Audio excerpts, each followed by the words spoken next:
morning and welcome sa aking munting channel. Tuluyan na nga ring lumitaw ang tunay na Morgana Go at dito nga ay sinabi niya, kung hindi ikaw si Moira, kung ikaw si Morgana Go, sino ako? At dito naman ay nanlaki ang mata ng demonyitang si Moira, lalong-lalo na nga ang bruhang si Zoe nang pababa na lang hagdan ang tunay na Morgana Go. At dito nga ang buong akala kasi ng demonyitang si Moira ay nakitil na ang buhay ng tunay na Morgana Go, kung kaya't nga nagse-celebrate na sila ng Halloween party para i-announce ang bagong CEO ng Apex Medical Hospital. At dito nga pinatunayan na nga ng husto nitong ang tunay na Morgana Go na siya ang tunay na Morgana Go. At dito nga ay sinabi nitong ang demonyitang si Moira na super denial pa at sinabi niya, di ba RJ, napatunayan ko na yan sa inyo na ako talaga ang tunay na Morgana Go. At dito nga ay sinabi nga ng tunay na Morgana na ginamit mo lang ang aking DNA test, kung kaya't nga lumabas na itong ang ikaw at itang si Zoe ay tunay talagang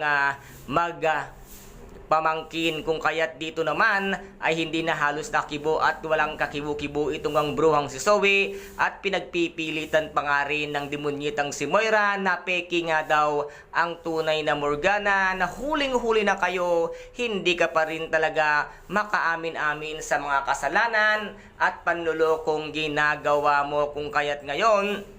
ay hindi na alam ang gagawin nga nitong ang demonyitang si Moira at lalo ngang mas tumibay ang ebidensya nang bigla ngang lumabas itong ang si Miss Giselle Tanyag na may daladala nga siya na DNA test ng tunay na Moira at ito nga si Zoe, at ito nga daw ay hindi fake at ito talaga ay tunay na DNA test na hindi siya manipulate. At dito naman ay hindi na halos alam ang gagawin ng demonyitang si Moira at sinabi nga niya dito, RJ,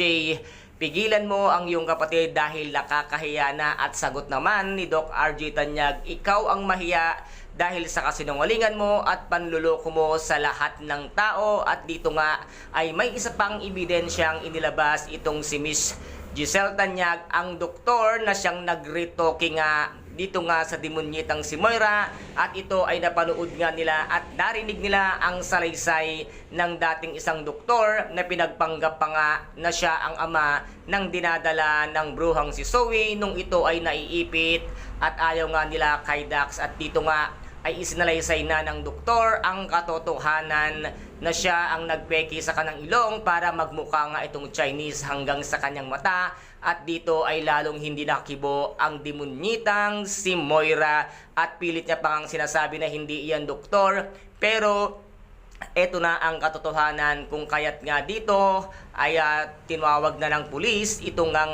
si Miss Giselle Tanyag upang dakpin nga ang demonyitang si Moira. Kaya guys, ito po ang ating pakaabangan dito nga sa nalalapit na pagtatapos ng Abot Kamay na Pangarap, na kung saan ay napaka-intense at kapanapanabik ng bawat eksena. At kung nagustuhan po ninyo ang aking videos for today, paki-subscribe na lamang po ng aking channel, paki-like and share para maging update kayo sa lahat ng gagawin kong videos. Maraming salamat po, ingat, God bless and bye-bye!